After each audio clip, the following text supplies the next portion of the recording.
I am so happy that Lonzo Ball is going to be back on the floor tonight because it's always unfortunate when guys have injuries. It's always unfortunate when guys have long-term injuries, the way Lonzo Ball has had multiple surgeries, has missed 2 full years, almost 3 years. He only played 35 games in the last season he played in.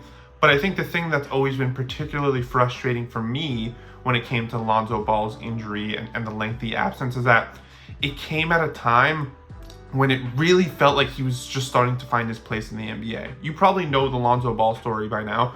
Number 2 pick, insanely hyped, projected as this like Jason Kidd type, playmaker. Magic Johnson hyped him up, and there was just all this pressure around him, a lot of it due to his dad, and he naturally didn't live up to that.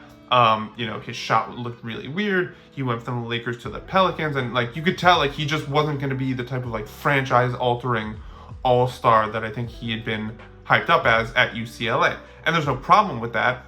But I think naturally, like, there was some disappointment, and I think there was that disconnect as far as like what he's capable of and what people are hoping from him.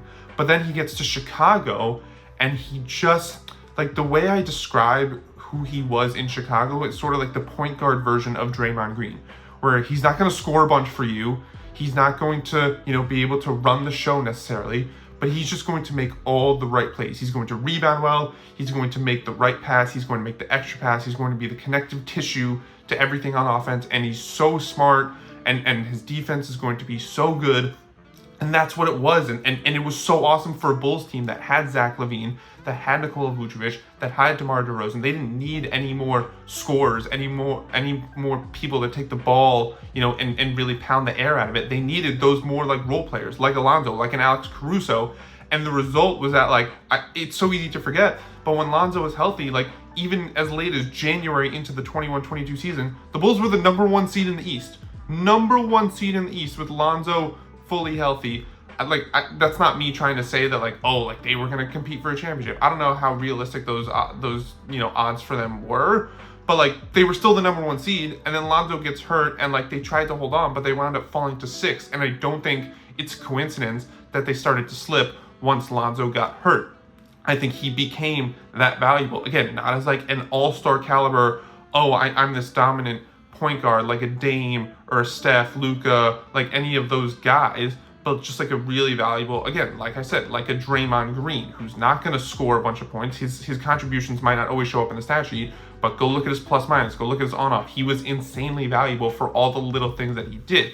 And so with his return coming tonight, it's definitely going to be interesting to see, because obviously he's not just going to hit the court and start playing 30 plus minutes tonight. He's definitely going to have to ease into this. And so if nothing else, I hope that he's able to ease back into the flow of the NBA with no problems, no setbacks. I think he said he's playing with as he put it, a new knee, which is not the most encouraging thing to hear, but whatever. So hopefully that goes off without a hiccup, and we'll just have to see how it goes. I mean, I'm optimistic, because I want him to succeed, but I also think I'm optimistic because his game doesn't rely so much on speed and athleticism. It's not like a De'Aaron Fox dealing with knee injuries, where so much of his game is predicated on his speed. He's probably the fastest player in the NBA. But Alonzo, even if he loses some of his speed and athleticism, I think the IQ that he still brings to the table could be so insanely valuable at both ends. And then you also have to hope that his shot is still there. Because if you also remember, that was also such a big part of his development. His shot was looking really, really good, and he was shooting 42% on 10 attempts a game in that 1 year in Chicago. It was just, everything was coming together for him, and then it came to a screeching halt. So I don't know what the future of his career looks like. A lot of people are talking hey, can he be the next Sean Livingston, a guy who has these really devastating injuries, misses a bunch of time, but then comes back and winds up being a super important piece and lasts so much longer in the NBA. Obviously, Sean Livingston wound up being such a big part of multiple championship teams. Lonzo, we'll see where he winds up, in terms of what team he lands on.